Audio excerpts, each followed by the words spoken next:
এটা কোনো খেলাই করে না যে কে সেরা কে না সেরা, এটা প্রতিযোগিতার কোনো খেলাই না, জাস্ট একটা দলকে জিতানোর জন্য মানে আনুষ্ঠানিকতা। বিশ্বকাপ ফুটবলের আর্জেন্টিনা মিশর ম্যাচে রেফারিংয়ে পক্ষপাতের অভিযোগ তুলে ফিফা সভাপতি ও ম্যাচ রেফারির বিরুদ্ধে নোয়াখালীর সুদারা মডেল থানায় লিখিত অভিযোগ দিয়েছেন এক তরুণ। ম্যাচটিতে পূর্ব পরিকল্পিত জালিয়াতি ও কোটি কোটি মানুষের আবেগ নিয়ে খেলা করা হয়েছে দাবি করে তিনি ৫ কোটি টাকা ক্ষতিপূরণও চেয়েছেন। সুধারাম মডেল থানার ভারপ্রাপ্ত কর্মকর্তা মোহাম্মদ কামরুল ইসলাম জানান, ওই তরুণের অভিযোগ নিয়ে আসার বিষয়টি সত্য। আর্জেন্টিনা মিশন ম্যাচে খেলা অনিয়ম সংক্রান্ত একটা অভিযোগ নিয়ে আসে ফিফা সভাপতি ম্যাচ রেফারিদের বিরুদ্ধে।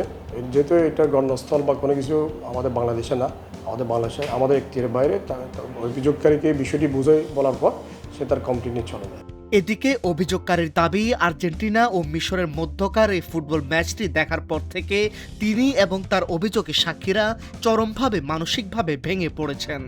এই অন্যায়ের বিরুদ্ধে প্রয়োজনে মানববন্ধন সহ অন্যান্য কর্মসূচিও পালন করবেন বলে জানান ওই তরুণ। ফিফার মতন 48টা দল নিয়ে খেলা এত বড় একটা আন্তর্জাতিক সংস্থা, তারা কিভাবে দিনে দুপুরে এরকম ডাকাতি করতে পারে?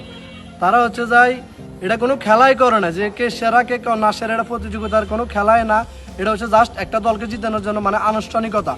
তারা একটা দলের নিশ্চিত গোলকে তারা ফাউল করে দিছে এবং সেটা বাদ দিয়েছে। যদি সেটা গোলে হয়ে থাকে তারা সাথে সাথে রেফারি আওয়াজ দিবে এবং বাঁশি বাজিয়ে সেটাকে না করবে, কিন্তু সেটা তারা যখন গোলটা করে দিচ্ছে তার 3 মিনিট পরে তারা এটাকে বাতিল করছে। তা আমার যে মূল অভিযোগ, ফিফার মতন এত বড় একটা সংস্থা এই ধরনের কাজ তাদের কোনোভাবে আশা করা যায় না।